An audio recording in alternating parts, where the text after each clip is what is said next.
you want? If you want to do that, then go for it. Okay.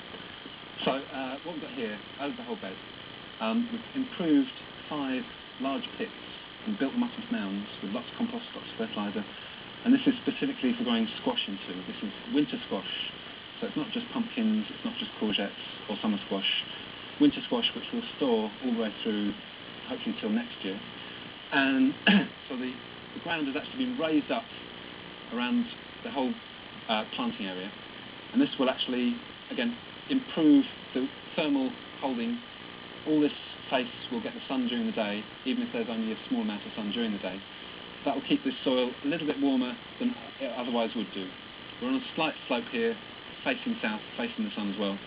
So this is actually a good site for growing this, which is a slightly warm-loving crop. What we've got is plants which have been going for about 6 or 7, maybe 8 weeks now, and multiple varieties. We've been able to obtain seeds from virtually all around the world, different types of squash. This one is blue dongri, the Hongri, so it's Hungarian blue in French. And just put the plant to one side just for a second. And if we get into the middle of this circle, you can see it's almost like a volcano. That's one of the metaphors that we're using to describe this technique. And so all the good stuff is in here and right down to the base, starting with very rough compost and manure, which is maybe 18 inches down.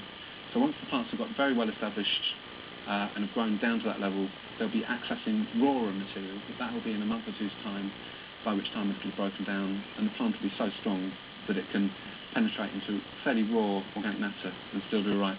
On top of that, there's a layer of fairly good compost mixed with soil. And then as a final top-off layer, we've actually put a mix which has got quite a lot of sand and leaf mould in. So this is a very friable medium which we'll plant the plants into initially, so it's got an easy task to get those first roots established. So what we'll do, if you can just come up above a little bit to get the heights. So we've got a lovely mix in here.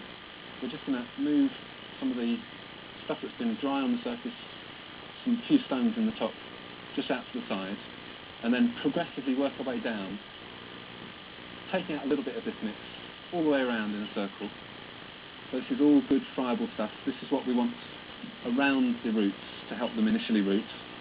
We'll loosen up a bit of the soil mix underneath that mix of compost plus soil, trying to get down to a deeper level, again, so that when the initial roots are coming out into this mixture, they're penetrating into a loose, friable soil instead of large clods or inadequately mixed.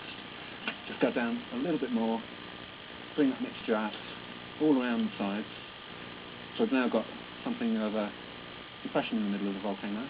I want to go down quite deep, so we've got the height of the pots. These we can't earth up very much, they haven't got much extra stem, but we'll bury them up to the first leaves, which are the dicotyledons. The true leaves start after those. So these are the seed leaves. So that's been broken up, nice and friable, underneath and all around the plant. To get the plant out, just need to invert it, a couple of fingers to hold the soil, that'll slip out the pots. Rooting system, that's not bad rooting system. You can see the way the pot actually sent it off in 4 different directions. These have been left to dry out a little bit, so the yellow roots, that indicates that it has been allowed to dry out slightly. But there's still enough live roots.